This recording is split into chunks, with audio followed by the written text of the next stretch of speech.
దిక్కులో కటాయే లోకమంతా రంగులాయే రేయి పగలు ఏకమాయే ప్రాణమంతా పండగాయే మన్ను నిన్ను బియ్యాన్ని పొంది నిండు అందాలు చింది గుండె వాకిళ్ళు తెరిచే నిజమైతే ఎంత రుచిగా ఉంటుంది అంటే చూడే ముందున్న కథనే ఋతువులన్నీ పోతబోసి బ్రతుకు చీరనేచినట్టుగా రెండు దిక్కులో కటాయే లోకమంతా రంగులాయే రేయి పగలు ఏకమాయే ప్రాణమంతా పండగాయే.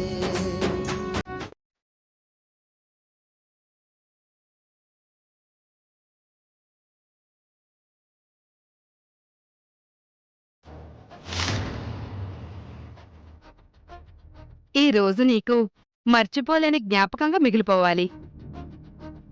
వెళ్ళమ్మా. అక్క, ఈ రోజు నుంచి మీ అక్క రాత్రిలో నీతో ఉండదమ్మా. రా వెళ్దాం.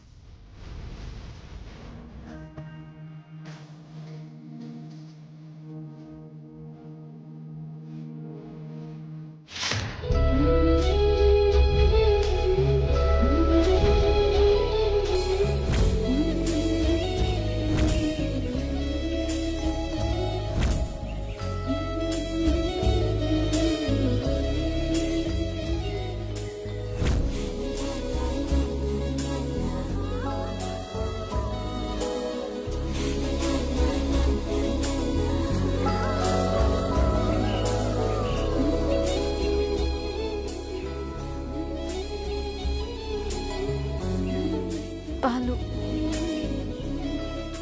నాకొద్దు, నువ్వు తాగి. ఇద్దరం తాగాలంట. బామ్మ చెప్పింది.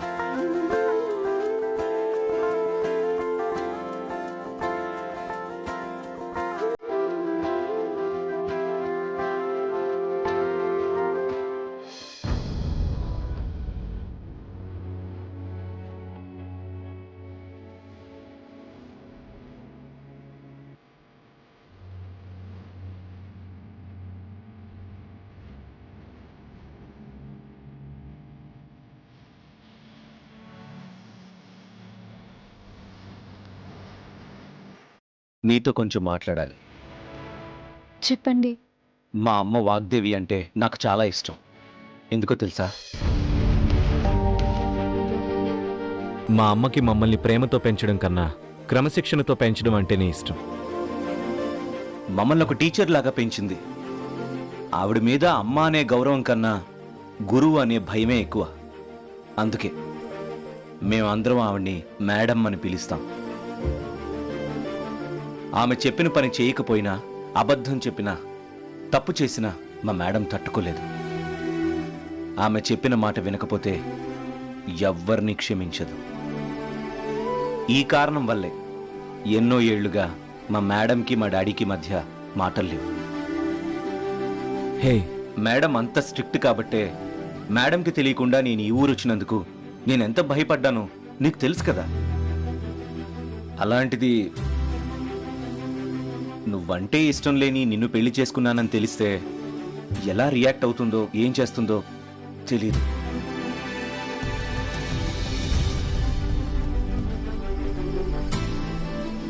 మీరు నాకేం చెప్పాలనుకుంటున్నారు రాహుల్ బాబు? మా మేడం సంగతి నీకు తెలీదు. శత్రువును పెళ్లి చేసుకున్నా క్షమిస్తుందేమో కానీ చదువులేని అమ్మాయిని పెళ్లి చేసుకున్నానని తెలిస్తే అస్సలు క్షమించదు.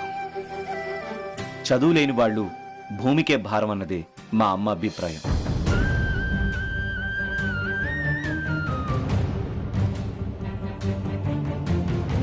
నన్ను పెళ్లి చేసుకోవాలని నువ్వు అనుకోలేదు, నిన్ను పెళ్లి చేసుకోవాలని నేను అనుకోలేదు. అనుకోకుండా జరిగిన పెళ్లి మనదే. నేనంటే మీకు ఇష్టం అనుకున్నాను. మీరు నన్ను ప్రేమిస్తున్నారు అనుకొని నేను మిమ్మల్ని ప్రేమించాను. ప్రేమించడమే కాదు, మీరే నా సర్వస్వం అనుకున్నాను. మనిద్దరికీ ఇష్టం లేకపోయినా తాతయ్య ప్రాణాలు కాపాడడం కోసం నేను ఈ పెళ్లి చేసుకున్నాను. మన కోసం కాకుండా ఇంకొకరి కోసం చేసుకున్న పెళ్లి ఎలా అవుతుంది చెప్పు?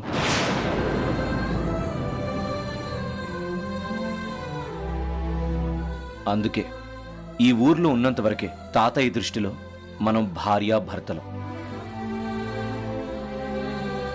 మనం మా ఊరేళ్ళక నీకు నాకు ఎలాంటి సంబంధం ఉండదు. ఎవరి దారి వాళ్ళదే.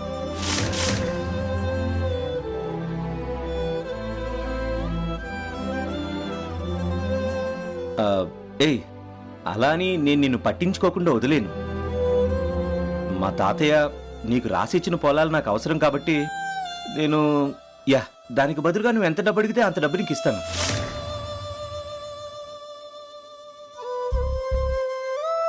ఆ డబ్బుతో నువ్వు కోరుకున్న లైఫ్ని నీకు సెట్ చేస్తాను.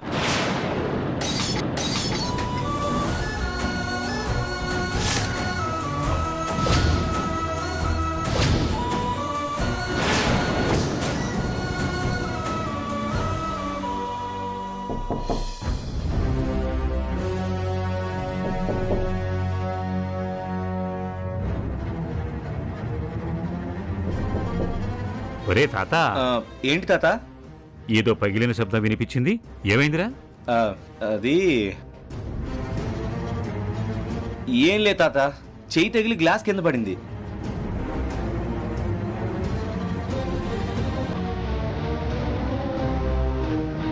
కంగారు పడకు, కాస్త నిదానం తాత. సరే తాతయ్య.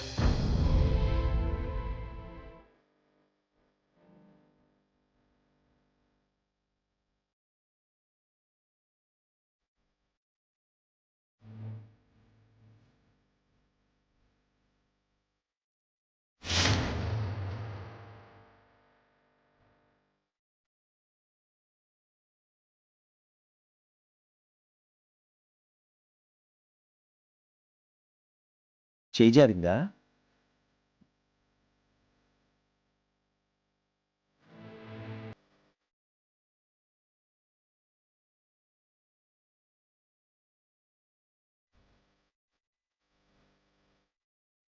సరసు,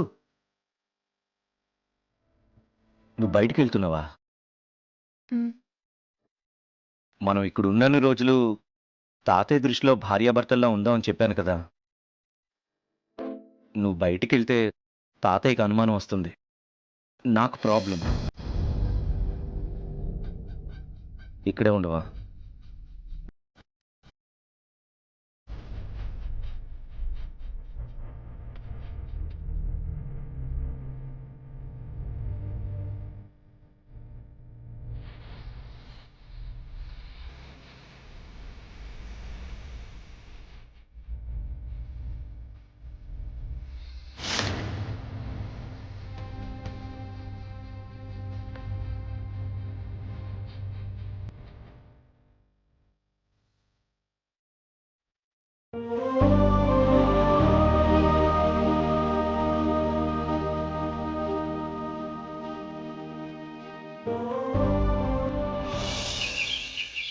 నేనే తప్పు చేయలేదు సార్, నన్ను కొట్టకండి సార్.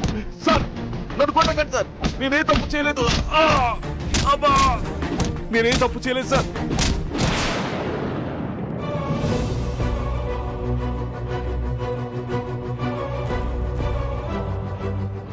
నాన్నను ఎలాగైనా త్వరగా విడిపించాలి. అమ్మా సరసు, అమ్మా సరసు, అత్త. తెల్లారింది లేమ్మా.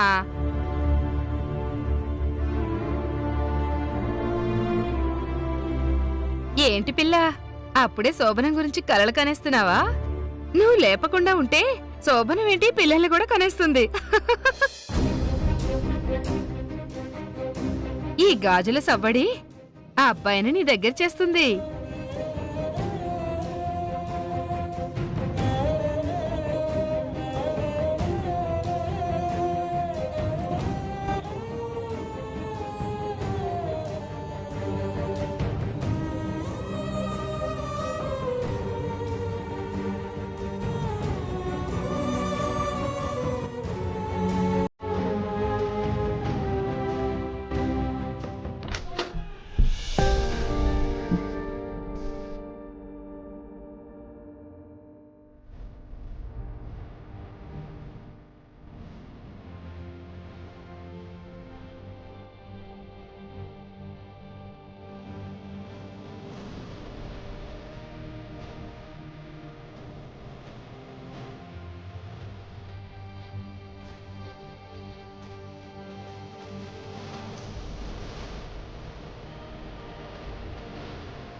సరసు శోభనం ఎట్టా జరిగింది?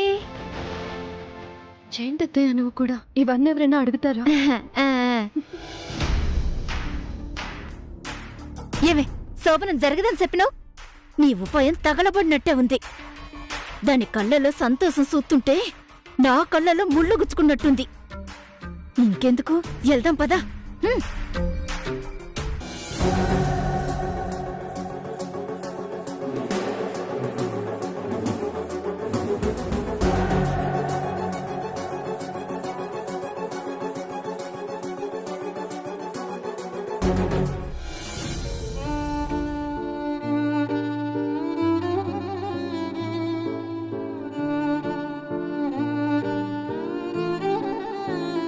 అమ్మా సరసు,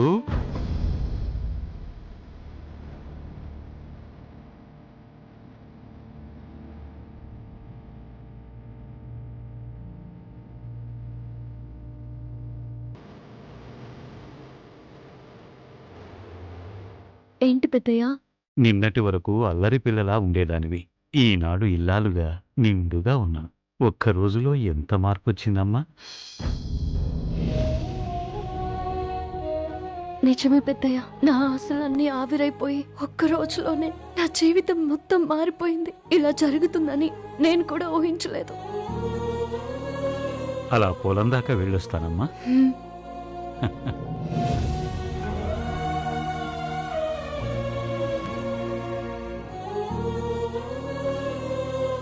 ఇది దేవుడిచ్చిన వరం అనుకున్నాను, శాపం అనుకోలేదు.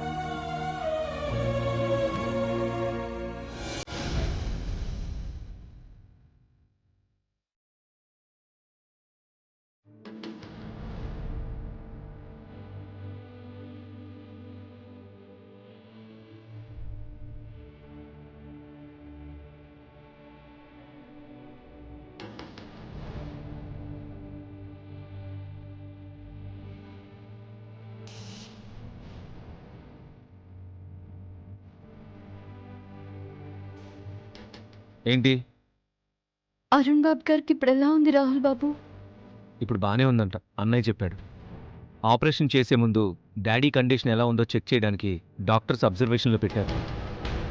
నేను హాస్పిటల్కి వెళ్ళకూడదని మీరు కోపడుతున్నారు, రావద్దంటూ అక్కడ మీ పిన్ని గారు కోపడుతున్నారు. మీరైనా ఈ అమ్మవారి తీర్థం తీసుకువెళ్ళి అరుణ్ బాబు గారి నోట్లో పోయండి రాహుల్ బాబు. తీర్థం పోయగానే పెద్దయ్య గారు కోలుకున్నారు. అరుణ్ బాబు గారికి కూడా అలాగే నయమైపోతుంది. తీసుకెళ్ళండి. ఏయ్, నీకేమైనా పిచ్చా? ఈ అమ్మవారి తీర్థం తాగితే అందరికీ నయమైపోతుందంటే ఈ డాక్టర్లు ఎందుకు, హాస్పిటల్స్ ఎందుకు, మెడికల్ షాప్లు ఎందుకు?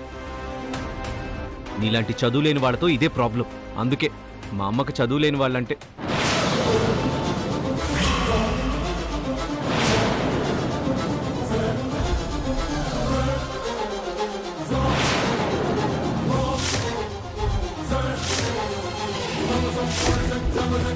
నా కొడుకు ఏమైంది? నా కొడుకు చచ్చిపోయినా నాకు చెప్పరన్నమాట. ఏమైందిరా నా కొడుక్కి? యాక్సిడెంట్ జరిగింది తాతయ్య. ఆ విషయం హాస్పిటల్లో అడ్మిట్ చేశాకే మాకు కూడా తెలిసింది. తెలిసిన తర్వాత నాకెందుకు చెప్పలేదు? వాడు నీకు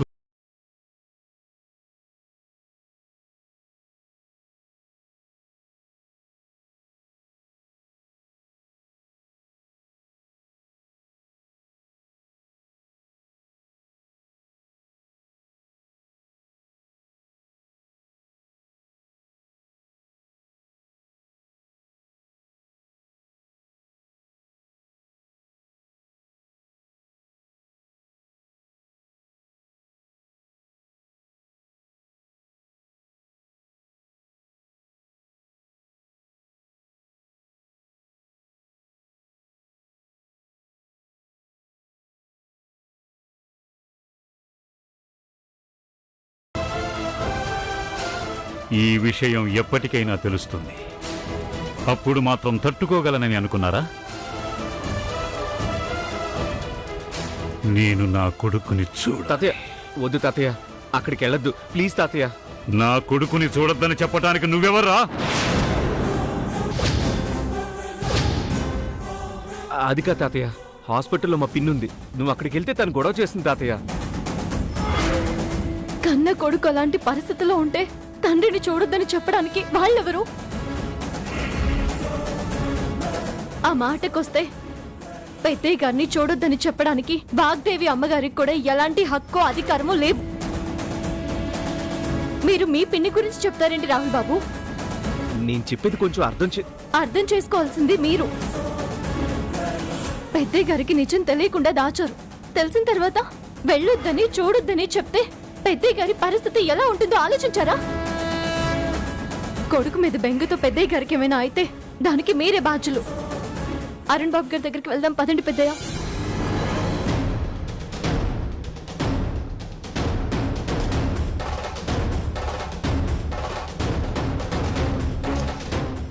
తాతయ్య.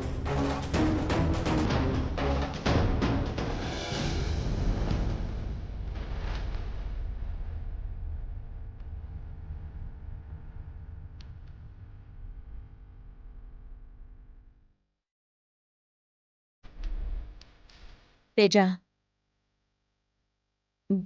నువ్వేం టెన్షన్ పడుకో. డాక్టర్, మీరేం టెన్షన్ పడాల్సిన అవసరం లేదు. Operation success.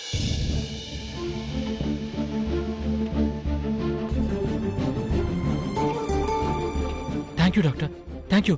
మేము చూడొచ్చా? షూర్, కాసేపు వెయిట్ చేయండి.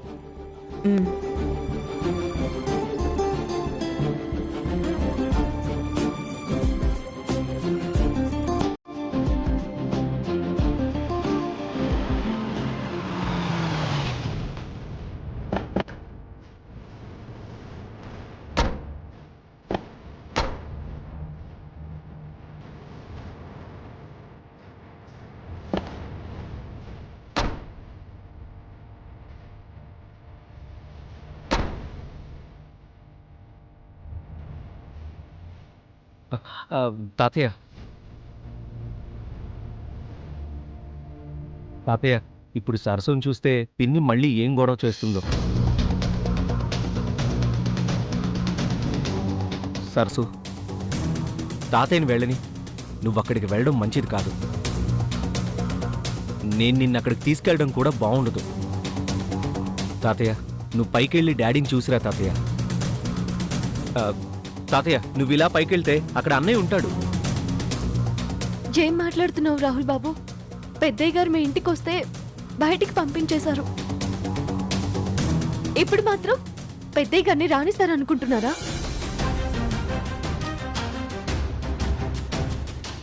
మీ పిన్ని గారు ఎలాంటి మనిషో నేను చూశాను కదా. అరుణ్ బాబు గారిని చూడ్డానికి మీ పిన్ని గారు పెద్దయ్యని రానివ్వరు.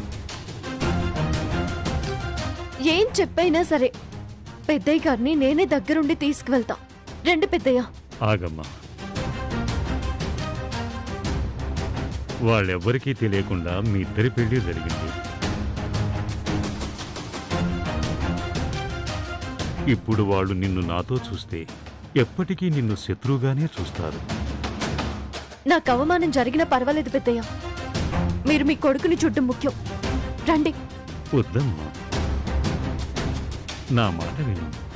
వాళ్ళకి ఏమాత్రం అనుమానం వచ్చినా నీతో పాటు రాహుల్కి కూడా సమాధానం చెప్పలేని పరిస్థితి వస్తుంది. అర్థం చేసుకో.